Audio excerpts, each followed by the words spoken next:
이렇게 시간이 흘러 날은 점점 밝아졌다. 혈도승은 점차 기운을 찾기 시작했다. 어떻게 해야 이 공경에서 벗어날 수 있을까? 눈앞의 세 사람의 무공은 개개인으로 보아 자신과 백중세에 있어서 자기가 이 바위를 떠나기만 한다면 지형의 유리함을 잃는 셈이니 순식간에 세 명에게 죽임을 당할 것이다. 그는 스스로 영리하다고 자부했지만 현재는 아무런 생각도 나지 않았다. 하는 수 없이 바위 위에서 세 사람에게 욕을 하고 팔뚝질을 함으로써 스스로를 위안했다. 육천서는 갈수록 화가 나는지 온갖 욕설을 다 했다. 화철가는 갑자기 좋은 생각이 떠올라서 말했다. 수현재, 그대가 동쪽으로 가서 눈을 타고 계곡 아래로 내려가는 척하시오. 나는 서쪽으로 내려가는 척할 터이니 그러면 저 중놈이 우리 때문에 자리를 뜰 텐데. 그때 큰형이 절벽을 내려가십시오. 육천서가 말했다. 그거 묘하군. 수대가 말했다. 그가 우리를 막지 않는다면 정말로 우리가 눈을 타고 내려가면 될 것이오. 그와 화철가는 즉시 좌우로 나뉘어 달려갔다. 부근의 백여장 근처는 깎아지른 듯한 벼랑이어서 눈을 타고 내려가려면 한 바퀴 빙 돌아서 먼 곳에서 내려가야 했다. 혈도승은 두 사람이 각각 방향을 나누어서 각기 좌우로 가는 것을 보자 그들의 의도를 알아챘다. 그러나 어떻게 대처해야 할지는 생각이 나지 않았다. 이거 정말 야단났구나. 저 새끼들이 한 바퀴 빙 돌아온다면 시간이 걸리겠지만 결국은 이곳까지 올 것이다. 그들이 이곳에 오기 전에 도망가야 한다. 어서 도망치는 것이 상책이다. 그는 살그머니 바위에서 내려왔다. 육천서는 화, 수 두 사람이 멀리 가자 고개를 숙이고 아래를 보니 혈도승의 자취가 보이지가 않았다. 그런데 눈 위에는 서북쪽으로 발자국이 이어져 있었다. 그는 큰 소리로 외쳤다. 화현재, 수현재, 중놈이 서북쪽으로 도망갔다. 빨리 돌아오게. 화, 수 두 사람은 일제히 몸을 돌렸다. 육천서는 급히 혈도승을 쫓으려고 계곡 아래로 몸을 날렸다. 그는 발이 땅에 닿는 순간 몸이 푹 꺼지면서 사람 키보다 훨씬 높게 쌓인 눈 속으로 빠지고 말았다. 육천서는 당황하지 않고 위를 보니 자신이 빠진 구멍은 두 길이나 되는 것 같았다. 그는 두 손과 두 발을 이용해서 재빨리 위로 올라갔다. 그의 머리를 막 구멍 밖으로 내미는 순간 갑자기 가슴팍에 격렬한 아픔이 전해져 왔다. 이미 공격을 받은 것이다. 깜짝 놀란 그는 즉시 귀두도를 휘두르며 위로 솟구쳤다. 육천서는 손에 오는 감각으로 보아 자기의 대도가 허공을 후려친 것을 알고 재빨리 옆으로 몸을 날리는데 발밑에 눈에서 갑자기 혈도가 솟구쳐 나왔다.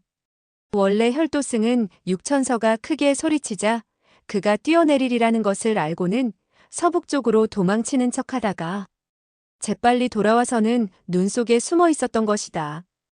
육천서는 무공이 높고 경험도 풍부했으나 이런 눈 속에서의 싸움은 일생의 처음이라 당황하지 않을 수 없었다.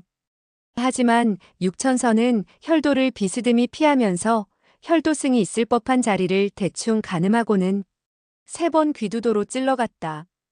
이 3번의 칼질은 맹목적이었으나 그 힘은 결코 우습게 볼 수 없었다. 그 3번의 칼질 중 한 번은 때마침 혈도승이 있는 곳에 적중했다. 혈도승은 눈 속에서 온 힘을 다해서 뒤로 물러났다. 그런데 그 뒤쪽은 바닥이 다시 물렁해서 혈도승은 눈 속 깊숙이 빠져들었다. 육천서는 자신의 3번의 공격을 상대가 뒤로 물러남으로써 피하리라는 것을 예측하고는 다시 한 걸음 나가면서 다시 3번을 휘둘렀다. 그러나 갑자기 그의 발밑이 다시 꺼지면서 눈 속으로 파묻히고 말았다. 두 사람은 눈 속으로 자취를 감추었는데 이때 두 사람은 눈앞에 아무것도 보지를 못해서 마치 장님이 싸우는 것과 같았다.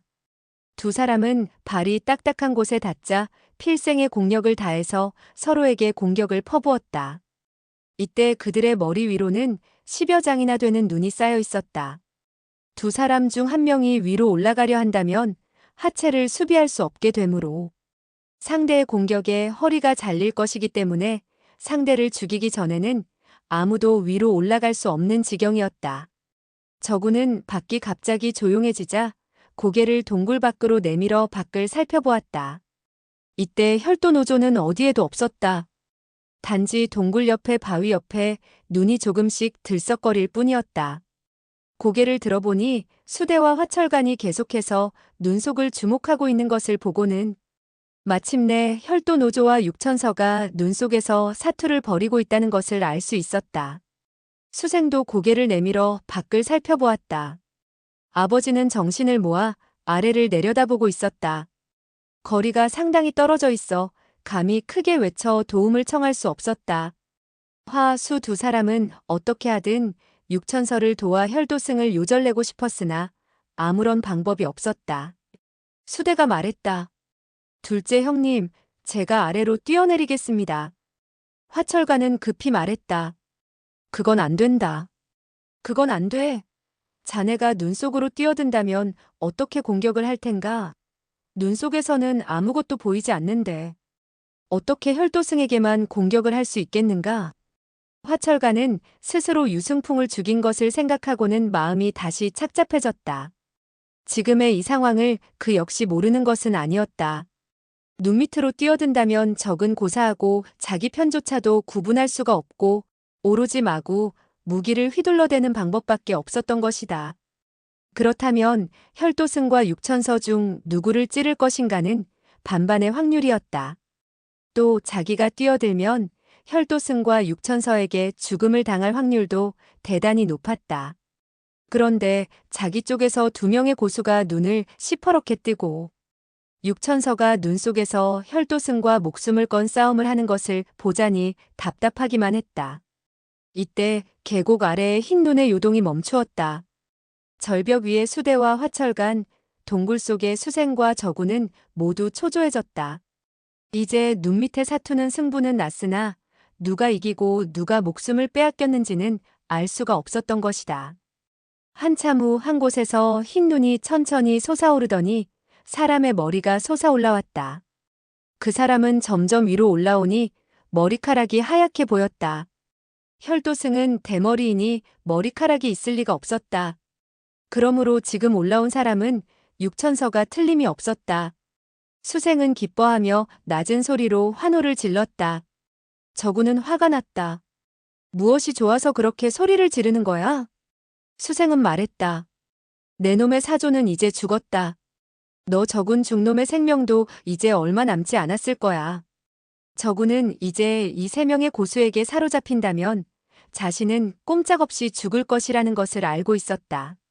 그는 악에 받쳐 소리를 버럭 질렀다. 다시 떠든다면 내가 먼저 너를 죽여버리겠다. 수생은 흠칫 놀라며 감히 더 이상 말을 잇지 못했다. 그녀는 혈도승에게 혈도가 찍힌 이후 움직일 수조차 없었으며 저구는 비록 다리가 부러졌지만 그녀를 죽이려고 한다면 아주 쉬운 일이었다. 육천서의 머리는 눈더미 밖으로 나와 이리저리 꿈틀거렸다. 마치 눈 속에서 기어나오려는 것 같았다.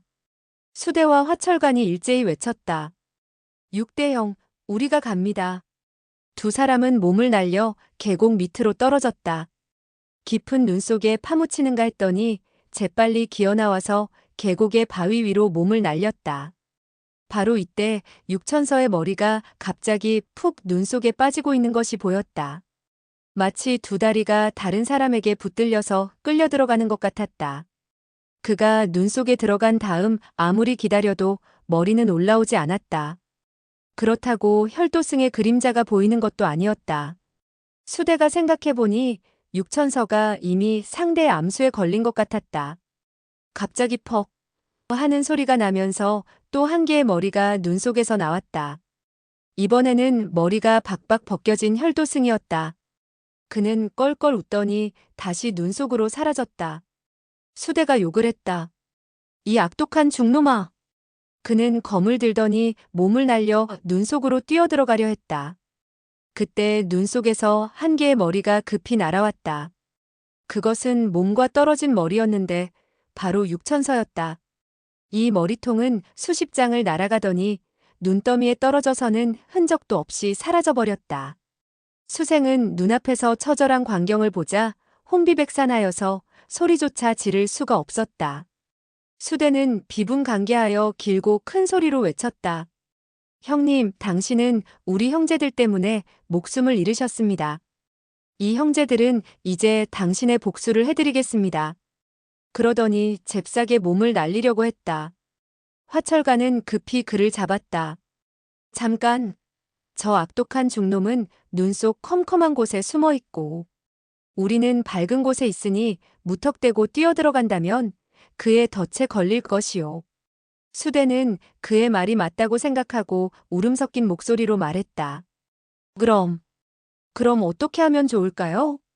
화철가는 말했다. 그는 눈 속에서 몇 시간 동안 힘을 소비하다가 결국 표면으로 나타날 것일세. 그때 우리 두 사람이 연합하여 공격하면 나쁜 놈의 심장을 도려내어 두 분 형제의 영전에 바칠 수 있을 것이네. 수대의 눈에는 눈물이 주르륵 흘러내렸다. 침착해야 한다. 정신을 바짝 차려야 한다. 이때 절대로 마음이 약해져서는 안 된다. 적을 앞에 두고 있는데 쓸데없는 생각을 하거나 마음이 약해질 수는 없다. 그러나 두 사람은 수십 년간을 사귄 친구인데 오늘 죽어버렸으니 어찌 슬프지 않을 수가 있겠는가? 또 어떻게 슬픔을 억제할 수 있을 것인가? 두 사람은 혈도승이 조금 전 솟아오른 곳을 쳐다보면서 점점 수생과 저군이 숨어있는 동굴 옆으로 접근했다. 수생은 곁눈으로 저군을 쳐다보고 아버지가 몇 장 정도 더 접근하면 소리를 내어야겠다고 생각했다. 그래야만 아버지가 늦지 않게 자신을 구할 것이라고 생각했기 때문이다. 저군은 그녀가 자신을 쳐다보자 그녀의 뜻을 눈치챘으나 짐짓 모른 채 했다. 수생은 저군을 바라보니 눈만 바라보고 있어서 다시 아버지를 바라보았다. 그 순간 저군은 재빨리 손을 뻗어 그녀의 목을 힘껏 졸랐다. 수생은 깜짝 놀라서 외치려고 했으나 목소리가 터져나오지 않았다. 저군의 팔뚝이 이미 자신의 목을 누르고 있어서 숨을 쉴 수도 없었다. 저군은 그녀의 귀에 입을 갖다 대고 속삭였다. 소리치지만 않으면 나는 너를 목졸라 죽이지 않겠다. 그는 이 말을 한 다음 손에 힘을 조금 풀어 그녀로 하여금 숨을 쉴 수 있게 했다. 그러나 바싹 마르고 무쇠 같은 그의 팔뚝은 그녀의 목에서 떠나지를 않았다. 수생은 속으로 저군을 수백 번 저주하고 있었다. 눈 쌓인 계곡에는 아무런 기이한 흔적이 없었다. 혈도승이 무슨 장난을 하는지 눈 속에서는 아무런 기척도 없었다. 화철관과 수대는 혈도승이 숨도 쉬지 않고 눈 속에서 오랫동안 숨어있자 놀라지 않을 수 없었다. 그는 눈 속에 들어간 다음 곧바로 혈도로 큰 동굴을 하나 파서 손으로 다둑거려 견실하게 만들어 놓아서 공기를 저장할 수 있는 곳을 만든 것이다. 그리고 매번 호흡이 답답해지면 재빨리 그 동굴에 머리를 넣어서 숨을 쉬었던 것이다. 육천서는 평생을 남쪽에서 살아 평생 눈을 본 적도 몇 번 없었는데 어찌 이런 요령을 알 수 있었겠는가? 그의 내력이 비록 혈도승을 능가했으나 혈도승이 계속해서 공기를 마시는데 비할 수 없었던 것이다. 육천서는 숨이 막혀 더 이상 견딜 수 없자 몸을 날려 솟구치려 하다가 즉시 혈도승의 혈도에 연속 3도를 하체에 맞고 죽었던 것이다.